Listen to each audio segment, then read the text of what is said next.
finna get real sacred, real. I'm finna get into my word. So if you ain't no believer, go ahead, sign out. But Heavenly Father, Heavenly Son, Holy Spirit, I come as humbly as I know how to first and foremost say thank you for everything that has been done for me. Thank you for everything that has yet to be done for me. And thank you for everything that is on its way to me. Although those two statements sound similar, you know where I'm coming from and what I mean.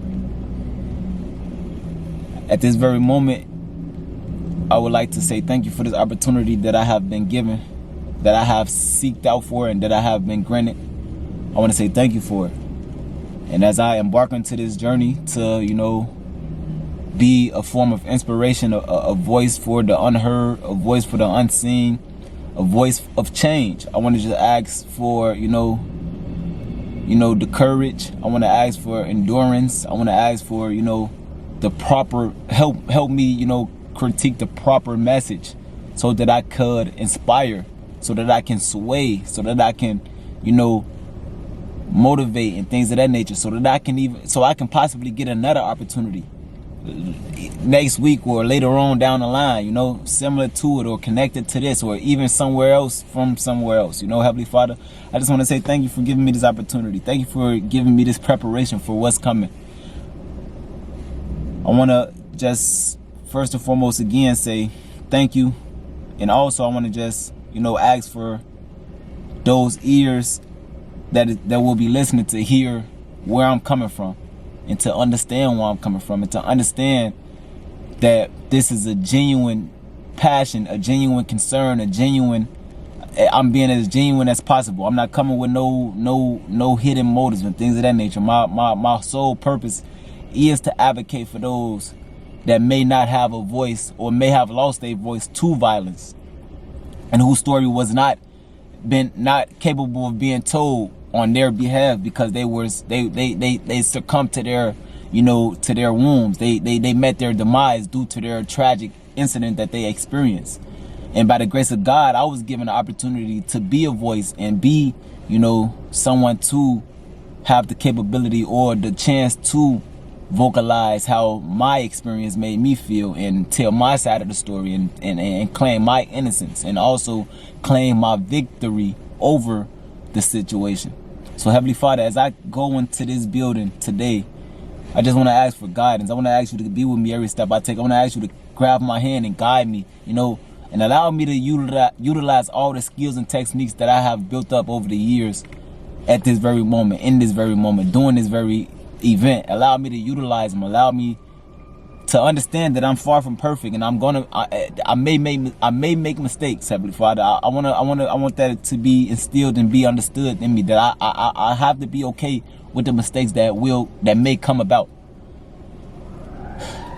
But as I enter this room, into this building, into this palace, I just want to be able to be a vessel, and I want to deliver the proper message that needs to be heard. Amen. Amen.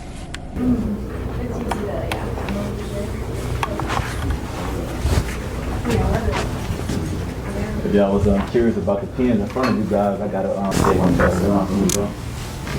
Yeah, you can take one and pass it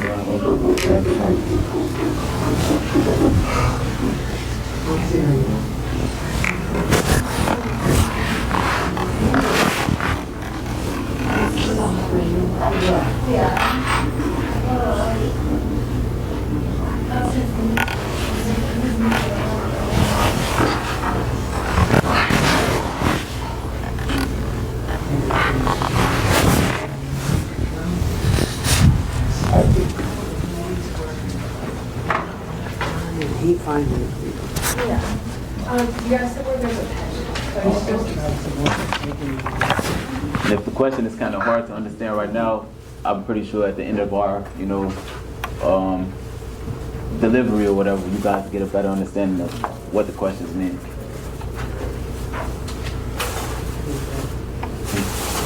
Just that anyone. Yeah, I had to glance up. Indeed,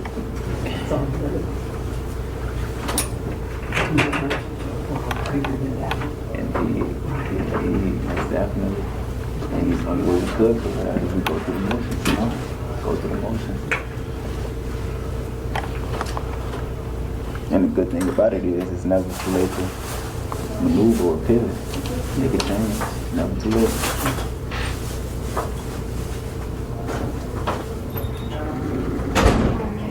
Good evening, everyone. My name is Miss White. I am a program coordinator here for probation.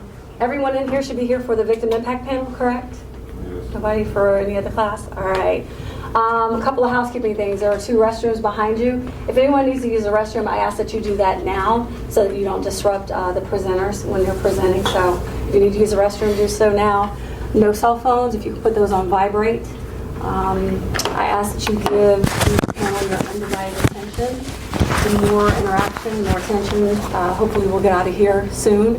Was everyone advised that this class technically is until 7? Oh, nobody? Wow.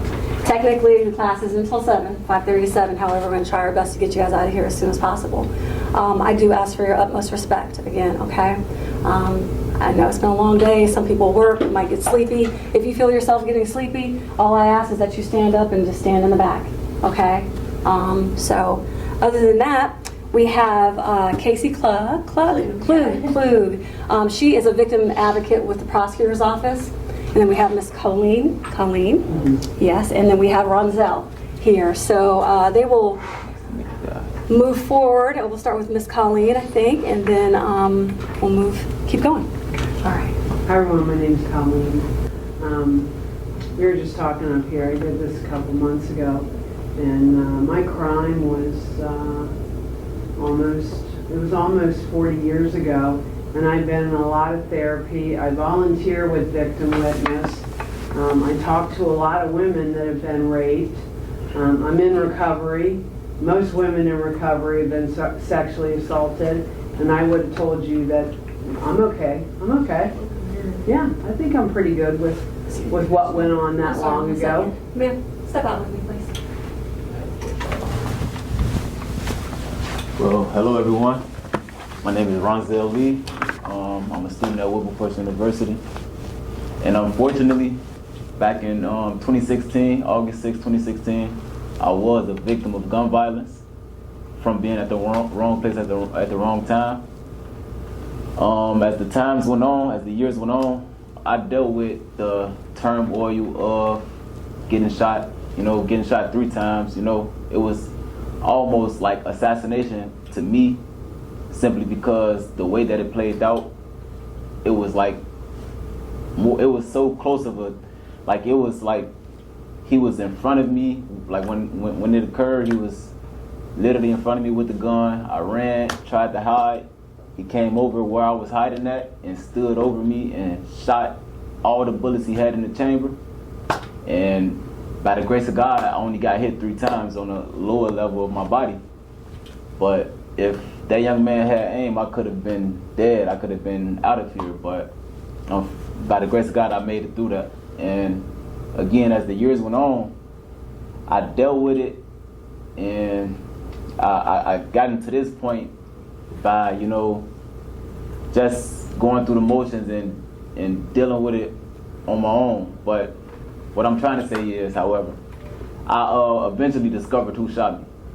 And instead of like retaliating and giving him a piece of his own medicine, a taste of his own medicine, I decided to turn the left cheek and do the right thing instead of retaliating. Because when he shot me, he didn't have a mask on. He did it, I'm guessing, with the intentions to kill, to end me, to take me out of here. I didn't know the guy from a can of paint, and he didn't know me. We're not familiar with one another at all. Like I couldn't tell you his name. I couldn't tell you where he came from or anything of that nature. And he couldn't even tell you who I was, probably through the internet, but as far as that, he don't know me. So I felt as if I was to retaliate, what would be the real purpose besides trying to get, revenge? Because you ain't did nothing to me besides hurt me, in that given moment. Other than that, we don't got no history with one another. I don't know you, you don't know me, bro. So I'm lucky to even be here. So if I was to go back and try to retaliate and get revenge, it's like I'm going against God for one, because God just granted me another chance to be here. So if I go try to retaliate, it's like a slap in the face to God. Like hey, you gave me another chance, but I'm finna go get my get back and try to put him 6 feet, you know? And doing that, I would have just, you know, put myself in a position to I avoided death, but now I'm finna deal with the justice system. Now I gotta go sit before a judge, you know? And that wouldn't have been the best idea. That's like, you know, basically trying to basically pitting myself up against another big giant. I just beat the giant to death. Now I'm finna go try to face another giant that that's known to slay people that's coming from the background that I come from. Wouldn't have been the best idea. So instead of like retaliation, I just decided to turn the left cheek, you know, put out a book, you know, explaining how I turned the left cheek, how I went about it, you know, what I did when I discovered who shot me, and instead like how I went about it. It was like, I'll give y'all a brief story, a brief summary of how it happened. I was working at Raising Cane, and just like I'm telling y'all the story right now, I was telling the coworker the story. And the coworker was just like real familiar with the story. He like, where you was at? Like I told him, he like, where you was at on 63rd? Da, da, da. I'm like, yeah, 63rd in Cottage Grove. He like, the gun, was it a 9 that you got shot with? Yeah. I'm like, bro, what? Like, you know, you sound real familiar, you feel me? But he don't look familiar because he not the guy that shot me. You know, I would have known that off rip because I would have seen it because the dude didn't have a mask on. So we exchanged social medias before the shift ended, and I go on his social media page, and he's a music artist. So I go on his social media page, I'm listening to his music, I'm watching his videos, and I'm just analyzing each face in a music video. And I seen the guy that shot me, and the emotions that overcame me at that moment was crazy. It was about 2 years later, 3 years later. But the way I felt in that moment was crazy. And it was like, I got one or two options. I can handle my business, or I can just, you know, let it be and just keep moving forward, you know? And I did what was best for me and my family. Because like I said, I done seen it play out many times before when people retaliate. That cycle just continue, and it just continue, and it just continue, and it never ends. It falls on the kids that come after me. It would have fell on I got like 5 young men that's in high school right now. And imagine if I would have retaliated. Them young men would have had to deal with what I just got myself into. Because them dudes would have came back and did their research on who I was and found out, oh, he related to him, he related to him, he related to him. We finna go ahead and get into it with all of them. And it would have never ended. So imagine if I didn't, you know, decide to rewrite my story. You know, imagine if I didn't take the pen back from like, imagine if I didn't, they say a gun is powerful, but a pen is almighty. You feel me? A gun is powerful, but a pen is almighty. A gun can take a life, but a pen can take a life as well. It can send you down, it can sit you down like that person that did what he did to her. He could have got shot, you feel me, and probably survived like I did, but that pen could sit him down for centuries. For years, he can die behind a pen. You feel me? So I use the pen to revise my story and tell a different story. And today I'll give y'all an opportunity to get the book for free. You feel me? If y'all got an email, I can email it to y'all and things of that nature. But that was the purpose of me passing out that paper in front of y'all, to let y'all understand that y'all got the power to revise y'all story as well. I'm not sure what you guys are here for. I'm not aware of none of you guys' story, but I'm pretty sure that y'all story have the potential to be turned around as well. You just got to take control, you know? Just like I took control. I had the devil on one shoulder, I had God on another shoulder. The devil in my ear telling me, man, go ahead, handle your business. He had arm reach, you feel me? I had a vehicle, I could have followed the dude that was related to the dude back to his crib, and I could have handled my business, respectfully. But I just had to do what I knew was best, which was turn the left cheek, leave that job, leave that employment. Get out of Dodge, you know? Just get away from the situation. So that's basically my story and how I ended up here today. Because I felt as if, you know, it's millions of people in Chicago, probably somebody just died right now as we speak, you feel me? And that person ain't got no way to tell y'all his story or claim his or her innocence. The news gonna tell a story about that person and probably say that person was a gang banger, a drug dealer, this and the third. The news probably would have said that about me. But do I look like any of that to y'all right now? Because I never was that. That never was me. You feel me? But the news would have told y'all that. And that's the story that would have been left behind about who I am. But by the grace of God, I was given the opportunity to pick up the pen and change the narrative and not allow somebody else to tell my story for me. You feel me? So y'all gotta, potentially y'all gotta like try to do the same thing. Don't let y'all story be told from somebody else's perspective. Y'all in control of y'all own story, you feel me? Change the narrative. Like I said, I don't know none of y'all from a can of paint. I'm not sure why y'all here. But y'all can change the narrative. Y'all don't have to be here again. If y'all take control and do what needed to be done, y'all ain't got to continue to do this. Respectfully speaking. Can we find out though, because everyone in here has some similarity, otherwise you wouldn't be in this particular class. So can you just go around and just say what your offense is for me? We'll start up here in the front, gentleman in the blue. What are you here for? Probation for? Just the charge. Just the charge? It was for, it was me and my wife had gotten into it. And it was a misdemeanor charge. I don't know what they call it. Oh, okay, all right, next. Probation for felonious assault. Okay. For domestic violence. Okay. Felonious assault. Misdemeanor assault. Multiple reasons. What's your charge? Which one? Violent. They're all violent. Okay, name one. DV. Okay, thank you. I got a question for you too, but aggravated robbery. We're gonna save it at the end. Do me a favor, make sure y'all just, write on the papers as well if y'all could. Go ahead, boss man. All right, Rob. Felonious assault with deadly weapon. A deadly weapon. DV. Aggravated assault. Just wanted them to kind of share Indeed. why everyone is here attending the victims of violence. Indeed. So, didn't mean to interrupt. But No, it's okay.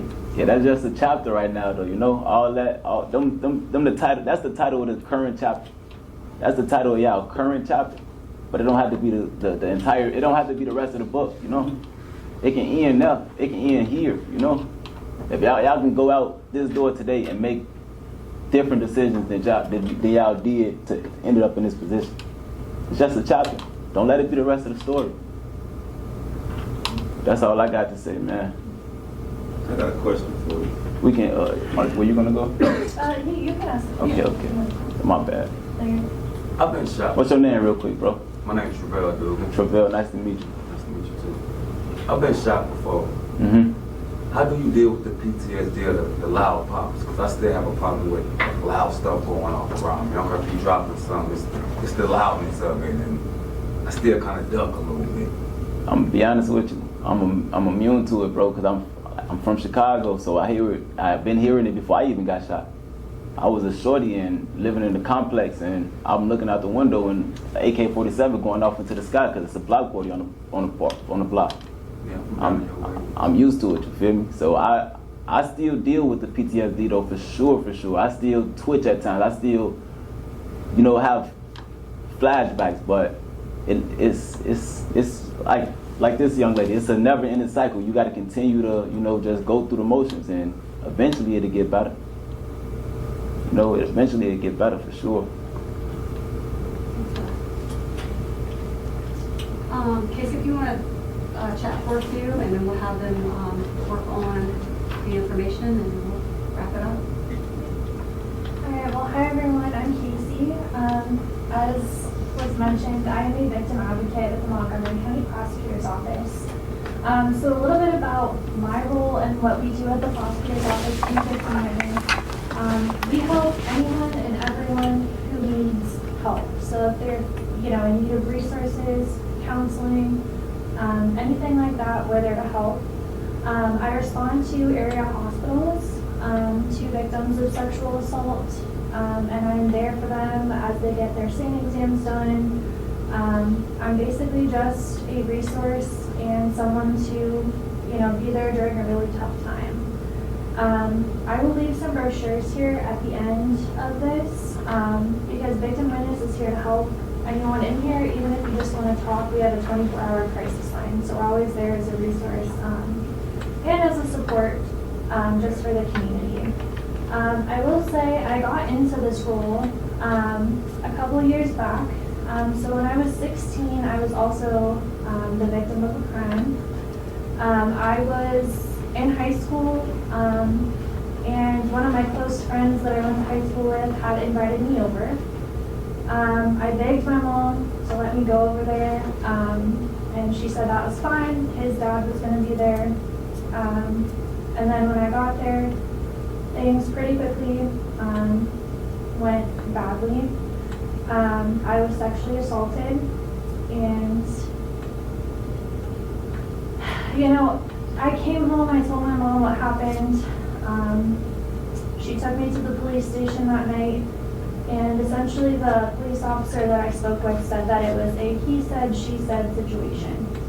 So my mom made the decision, since I was a juvenile at the time, that she didn't want to put me through, you know, the mental, she didn't want to put me through, you know, going through a trial. The court process is very taxing.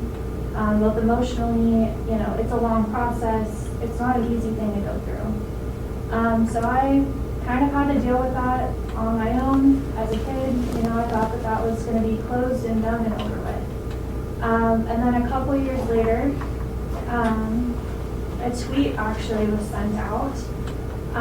And it came out that the individual who assaulted me was actually a police officer. And it came out that the individual who assaulted me was actually a police officer.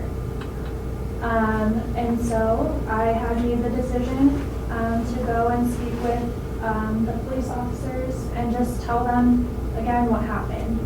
And then little by little, there were 12 other women who were girls at the time who came out and also, you know, said that he had assaulted them as well. So we went to a trial.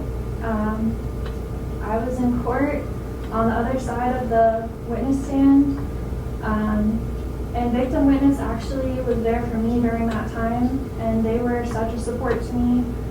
Just having somebody there that was a friendly face, that I felt like was on my side, it made a world of difference. And this individual was actually convicted, and he has been in prison. He's in prison until 2036. And it was a terrible time in my life, but it also showed me a side of the criminal justice system where I could actually help people, where I got to interact with, you know, people from all different backgrounds. I got to, you know, be a light in their lives during a really dark time. So I've loved what I've done ever since, and I've kind of made it my mission to, you know, be a light for other people and a resource when they need something. Because I'm forever grateful that they were there for me when I was going through that situation. So like I said, if any of you need to talk, if any of you are in need of resources for counseling, housing, you know, legal resources, you know, we're here to help. And I will leave a brochure so everybody can grab one on their way out. Can I add Yes. that victim witness came to the hospital for me. They stayed there with me, and they continued to be a resource for me. They went to court with me. They had support groups. I went to their support groups. So victim witness was there for me as well. You know, like back in the day, like back when Lee Falky started. So, you know, it worked back then, and it continues to work beautifully today. And you know, I really applaud Casey. I mean, she helps me. She helps me, and I'm grateful that we have a person like Casey in the working for us in the prosecutor's office in the victim witness division, because she just, you know, her and I become good friends. She's invaluable. So, thank you. Spring, do you have something? I was just going to ask if anyone feels comfortable sharing, if any of you may have done like a victim impact statement, or if there's anything you guys ever wanted to say or did say to the perpetrators of your crimes, and just what that might have been. I can answer. I did give a victim impact statement. So one of the most frustrating things, and I understand it, but you only get to give a victim impact statement if the offender is convicted of the crime. So when I gave my victim impact statement, I thought long and hard about what I wanted to say. And ultimately I got up there and I first explained, how this has impacted my life. That's how I lost my virginity. That was not what I wanted. That was not the way I pictured it. So I told him that. But ultimately I told him that I forgive him. And that was something that I did, I think, because I couldn't carry around the burden of that hate that I had felt for so long. I felt like nobody believed me at the time. I felt like, I went to an adult, I went to a police officer for help, and I felt like I was kind of, brushed off. But in order to forgive myself and to, kind of ease that burden that I had been carrying, I needed to forgive him as well. And I do, and I mean that. I don't want a relationship with him. I don't want any contact with him. But I don't harbor any hate in my heart for him either. So. Can I ask, how many years has it been since?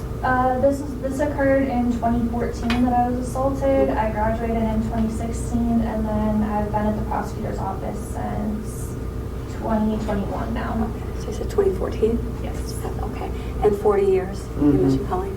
And Ronza? It'll be 10 years in August. 10 years, okay. So, go ahead. Did you have a I was question? just curious, how long did it take you to recover from getting shot? I got shot at 11 at night. I got out the hospital 12 hours later. But I was on crutches. I was on crutches for about a week. But it was me being a guy, So I was like, I don't need it. But I needed it. How old were you? I was 17. 17. Yeah. I got a question. All right, so you said it was a police officer that did it, right? So like, when you went to the police, like when you found out he was a police officer or whatever, like was that hard for you to like trust? Like basically, like it's like who can you trust because he's a police officer, but you're trying to go to other police officers. So it's like, could you really trust it, or could you like, yeah? So it's like something like that. I will say that I was extremely nervous and uneasy to go in there. But I almost felt like I owed it to other I owed it to other women to speak up, because I knew if he did it to me, he's going to keep doing this to other people. And if he's in a position of power and I didn't say anything, I don't think I could handle the thought of him hurting someone, and I didn't at least try to stop it.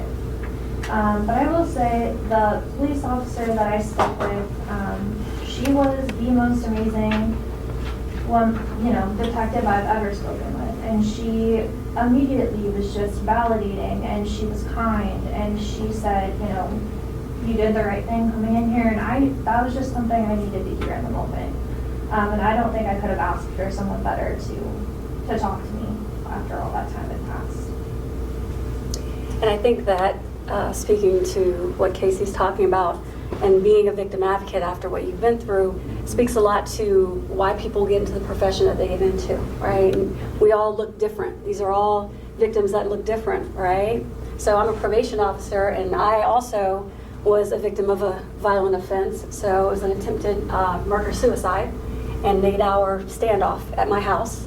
So I came out of that okay, so did he, but still went to prison for 4.5, 5 years as a result of that. So although I wasn't physically injured in that moment, the emotional toll that it had on me, right, on my children, all of those things. So this is a time for us to have an opportunity to share our stories and get some of that, I don't know, just kind of get it off your chest a little bit. And I think it brings out some things, because Casey, this is the first time I've heard your story, so I think it makes us more comfortable to talk. So, I mean, so like, with y'all situations and stuff, like, do y'all feel like justice was served, or like? Nah. Because that's what I'm saying. So exactly, like, all right. So for example, like the justice system is very corrupted because, like, basically, like I said, like sexual assault victims, child molesters, whatever, they're getting out like it's nothing, like butter or whatever. You feel me? They're sliding right under the door. But you got like other crimes, like not even like the intense crimes for like drug dealers and stuff like that. I mean, I understand the severity and stuff like that of drugs and stuff like that, but still, but like you get a child molester or whatever, he's allowed to get out of jail, and then he has to just register, and now he's not allowed to live near schools and other children's, like other places and stuff like that. But he's fine, but he gets to walk around like it's like he didn't do anything, versus the people who have done something. Like, it's just weird to me, honestly. If he makes it out of jail. Yeah. So it's just because it's just me personally, I have children, so it's just like there's just so many child molesters that I feel like, me personally, they need to be way stricter on like sexual assault and child molesting and stuff like that. And people who do stuff like that to children or whatever, people who do stuff like that to people in general, basically. Mm-hmm. Like, you're just taking someone's against their free will or whatever, and it's just too much, honestly, because it's just like, why would the justice system even be set up this way in the first place? To let, like, why are they getting out versus like people who do like petty crimes and stuff like that? So let me pose this question to you. There could be, what was your offense again? Domestic violence. Domestic violence. So there could be someone that goes in court for domestic violence, and that person gets sentenced to prison, and you know, along the same lines as yours, and you get probation. How do you think that person feels? Is there equal playing field, or are you? I thought a lot about that too. Mm-hmm. See, and like I said, so people need to like look into like the severity at the same time too. Okay. Because like me personally, there's a role that play, like everyone plays a role in everything. So everything has a role. So basically, so like I can understand like the offense, like, all right, well, he choked her and then this, and he beat her to death, or like he tried to beat her to death and she barely made it out of there. Right. But if it's an offense to where like, all right, well, I can understand the severity, like, well, they haven't touched each other. It was much more like a verbal altercation. I understand that, but it can lead to physical altercations and stuff like that. Right. So what we don't want to do is we don't want to justify, right? We don't want to justify one person's offense as opposed to another person's offense and what they got out of it and what the other person didn't. Because as you all see, none of you should be involved in the criminal justice system, right? Or as you all believe, none of you should be involved in the criminal justice system. And it is a system, and it is designed to work to the best of its ability to keep our community safe, right? They're not always going to hit the mark. People aren't always going to be satisfied with the outcome of the offense that happened, right? But the best thing that we can say, as Ronzel spoke to, is don't put yourself in these positions. Don't put yourself in front of a judge, right? To have an officer come to your house, have someone mistreat you, right? And treat you less than.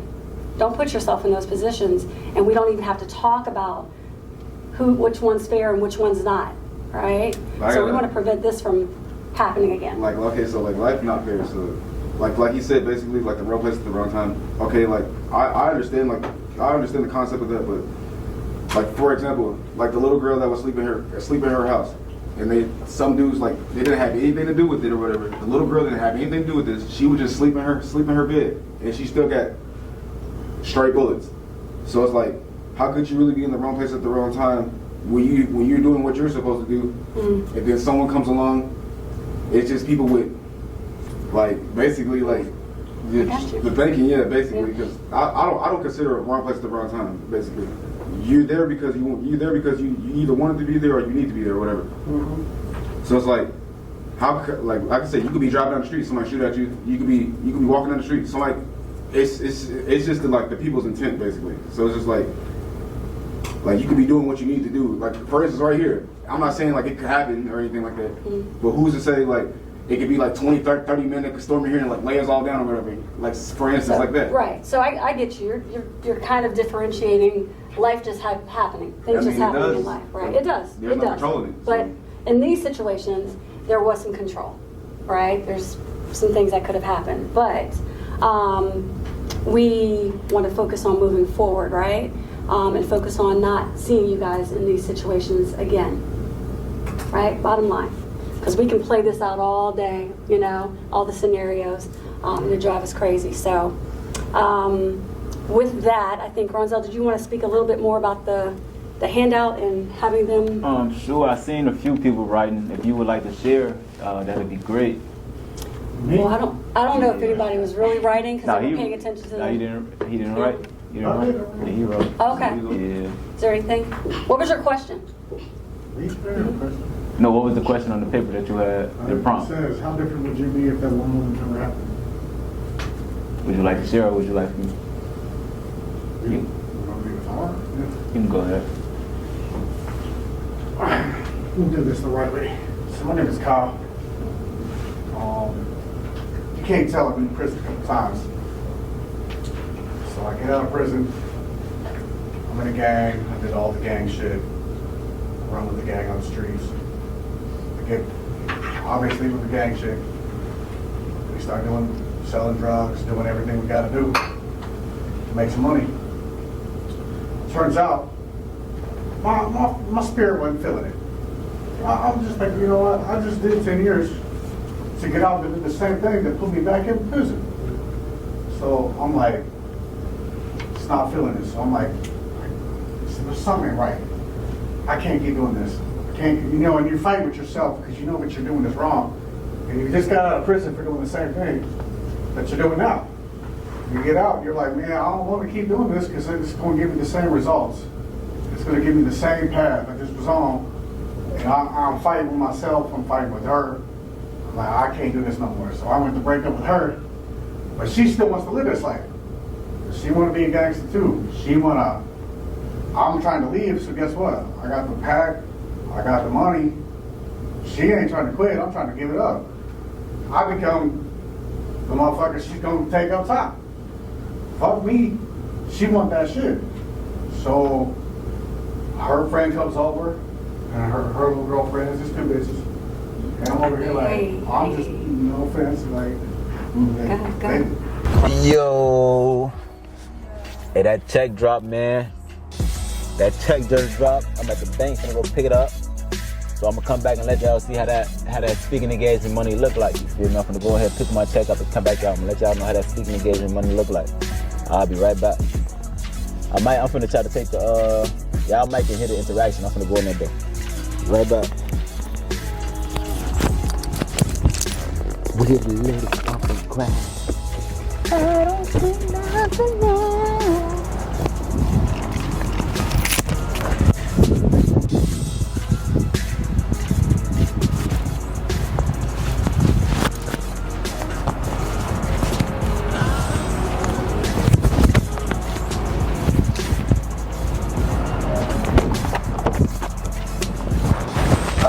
Y'all know what the fuck going on, man. Y'all know what's going on, man. Nothing major, something slight, nothing too major, man. You feel me? Something slight, nothing too major. I do this on a light day. Like I said, this that back end from that speaking engagement that y'all see me go in and you know.